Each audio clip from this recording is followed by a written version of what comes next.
Hai teman, selamat datang di channel Sekate New. Jangan lupa pada teman-teman untuk like, komen, dan subscribe supaya tidak ketinggalan update dari channel ini. Mimin ucapkan terima kasih. Selamat menyaksikan. CEO Angkuh bab 55. Langsung saja. Terus gimana sekarang kondisinya? Udah mendingan kok, udah balik ke rumah lagi. Syukurlah. Kali ini Bian tidak memarahi Hanin karena menutupi masalah ini. Karena memang Bian berpikir Hanin tidak memberitahunya. Sebab belakangan ini pekerjaan Bian memang banyak. Setiap melihat wajah kelelahan Bian, ia merasa tidak enak jika malah menyambut Bian dengan menceritakan masalah. Dan mungkin berpikir ini tepat karena Bian pun sedang membicarakan masalah yang dilakukan oleh Fikroh. Habisin coklatnya, setelah itu kita cari makan. Tangan Bian terangkat mengelus puncak kepala sang istri. Fikroh sampai mendatangi kampung halaman Kiana. Saking niatnya ia untuk membujuk sang kekasih agar mau kembali padanya. Meski jodoh tidak akan kemana, tapi jika tidak ditahan maka tidak akan dapat.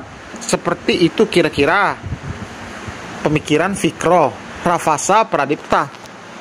Jika soal berkata-kata, ia akan terlihat seperti orang dewasa, tapi pikirannya masih seperti anak-anak. Seharusnya Fikroh menyelesaikan permasalahan satu persatu. Lebih baik jika menolak untuk dijodohkan dengan Rumaisa sebelumnya, agar tidak timbul masalah lebih besar lagi. Setelah itu ia bisa pergi untuk mengejar cintanya. Tapi ini malah kebalikannya. Fikroh malah membiarkan masalah perjodohan tetap berjalan dan memaksa Firen berperan sebagai dirinya agar Mami Safa tidak curiga. Ia hanya memikirkan dirinya sendiri tanpa tahu bagaimana perasaan Firen. Firen pasti berat melakukan ini, apalagi mengingat Firen itu termasuk anak yang sangat penurut dan jarang sekali ia membuat masalah seperti yang sering dilakukan oleh Fikroh. Malah anak baik seperti Firen yang mendapatkan imbas dari kelakuan Fikroh.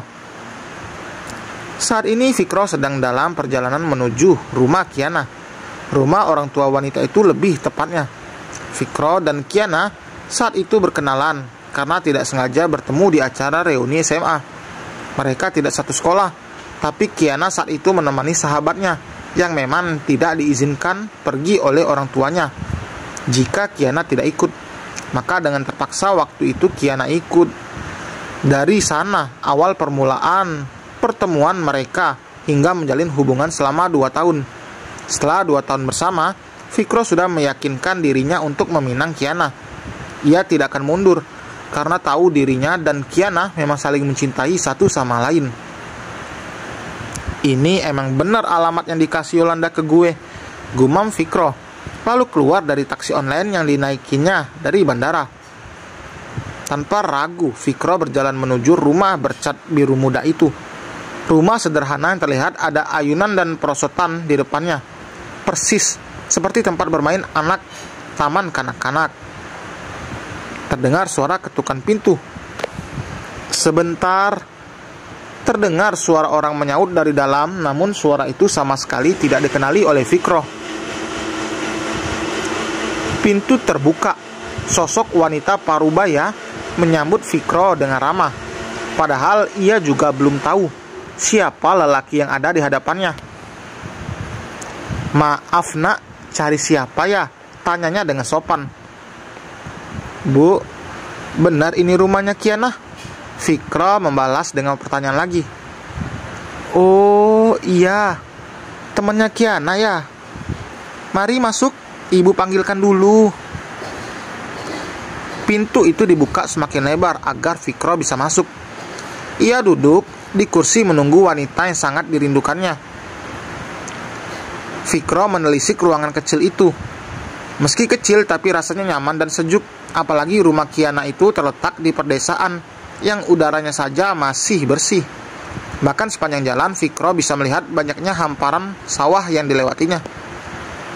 Saat terdengar suara derap langkah kaki, Fikroh sontak mendongak. Tatapan matanya langsung bertabrakan dengan Kiana. Senyum bahkan tersungging dari bibir Fikro. Saking bahagianya ia bertemu dengan Kiana.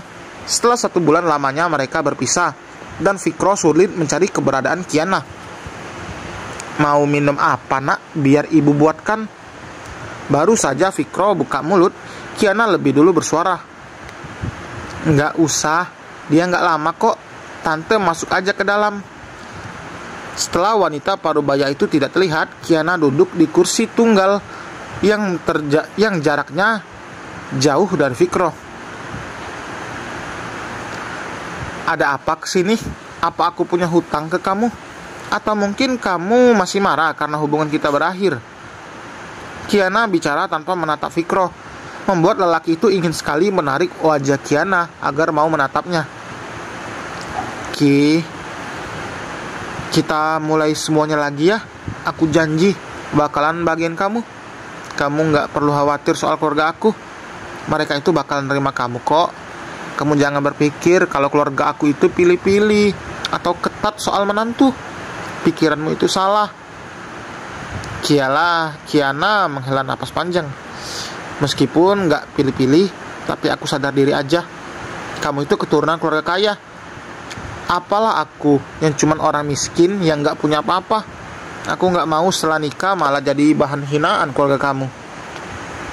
Fikro menggapalkan tangannya. "Kamu cuma baru ketemu mami doang. Kamu belum ketemu yang lainnya. Jangan pernah kamu anggap keluarga aku kayak gitu. Kalau kamu belum lihat sendiri seperti apa keluarga aku memperlakukan menantu di keluarga kami." Mungkin Kiana terlalu banyak menonton drama hingga ia berpikir sampai di situ. Seharusnya ia juga bisa berpikir logis. Meski memang kebanyakan sekarang jika keluarga istri atau keluarga suami lebih kaya, pasti akan menjatuhkan dan menghina. Meski memang ada, tapi tidak semuanya seperti itu. Bahkan di luar sana banyak yang mengantri ingin menjadi menantu keluarganya Ustaz Syafiq. Tapi Kiana malah menolak. "Anggap aja yang kamu bilang itu benar, tapi aku punya hak buat ambil keputusan kan?" "Iya, aku tahu. Tapi kasih aku kesempatan. Aku bakalan bawa orang tua aku ke sini nanti buat ngelamar kamu." Kiana langsung berdiri. "Lebih baik kamu pulang aja." "Apa?" "Nggak ada lagi yang perlu kita bicarain. Semuanya udah jelas. Aku nggak pantas dan nggak bakalan pantas jadi menantu di keluarga kamu. Cari aja keluaran pesantren yang kental juga sama agamanya. Jangan kayak aku yang sholat aja cuma setahun sekali." Fikro tidak mampu berkata. Ia melongo saat Kiana berdiri di pintu seolah mengisyaratkan agar Fikro harus keluar.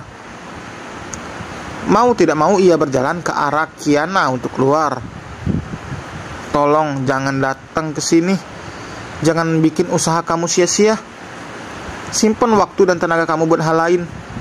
Kalau kamu datang ke sini lagi yang ada kamu sakit hati. Lihat perjodohan aku sama laki-laki lain. Tapi itu lebih baik karena dari segi sosial kami sama. Nggak kayak aku sama kamu, seperti langit dan bumi." "Kia, ini terakhir kalinya kita ketemu." Kiana langsung menutup pintu, membiarkan Fikro berdiri di depan pintu sambil menelan kekecewaan. Namun bukan Fikro namanya jika ia tidak pantang menyerah. Keesokan harinya Fikro datang ke sana, tapi ia memperhatikan dari jauh.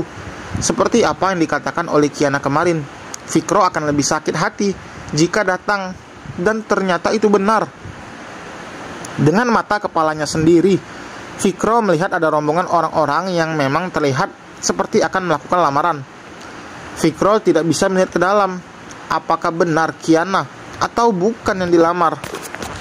Fikro turun dari taksi online itu sebelum meminta supirnya untuk menunggu. Fikro mendatangi salah satu orang yang kebetulan baru turun dari motornya. Bisa ditebak jika orang itu termasuk rombongan. "Ini ada acara apa ya?" "Lamaran Kiana sama anaknya kepala desa," jawab orang itu lalu berjalan masuk ke dalam. Fikro terdiam kaku. Ternyata usahanya sia-sia. Tidak ada lagi harapan untuknya. Meski janur kuning belum melengkung, tapi tetap saja Kiana akan dinikahi oleh orang lain. Lelaki itu harus pulang dengan keadaan kecewa berat. Setidaknya ia sudah berusaha mempertahankan cintanya. Namun jika hanya sebelah pihak, tentu itu tidak akan berhasil jadinya. Fikro pasrah, Fikro pasrah dan ia akan kembali. Dan selesai teman, terima kasih telah mendengarkan. Jangan lupa like, komen, dan subscribe. Sampai berjumpa di bab berikutnya. Bye.